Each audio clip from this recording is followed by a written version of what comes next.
Internet of Things (IoT) adalah konsep di mana objek fisik seperti perangkat elektronik, kendaraan, dan peralatan rumah tangga terhubung ke internet dan saling berkomunikasi untuk mengumpulkan data dan melakukan tindakan tertentu.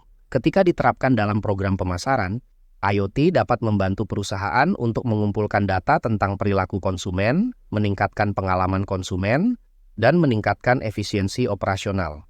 Berikut adalah implementasi IoT dalam program pemasaran. 1. Pengumpulan data konsumen. Perusahaan dapat menggunakan sensor IoT untuk mengumpulkan data konsumen secara real-time, seperti lokasi, preferensi, dan kebiasaan pembelian. Data ini dapat membantu perusahaan untuk memahami preferensi konsumen dan menyesuaikan strategi pemasaran mereka. 2. Personalisasi pengalaman konsumen. Dengan menggunakan data yang dikumpulkan melalui IoT, perusahaan dapat menyediakan pengalaman yang lebih personal bagi konsumen. Misalnya, perusahaan dapat mengirimkan penawaran atau informasi spesifik berdasarkan preferensi konsumen. 3. Keterlibatan pelanggan. IoT juga dapat digunakan untuk meningkatkan keterlibatan pelanggan dengan perusahaan. Misalnya, perusahaan dapat menggunakan perangkat IoT untuk mengirimkan informasi atau penawaran khusus kepada konsumen saat mereka berada di dekat toko fisik. 4.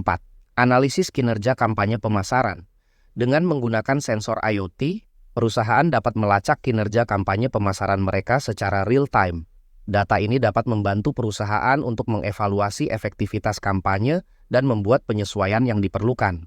5. Optimalisasi rantai pasok. IoT dapat membantu perusahaan untuk meningkatkan efisiensi operasional mereka dalam rantai pasokan.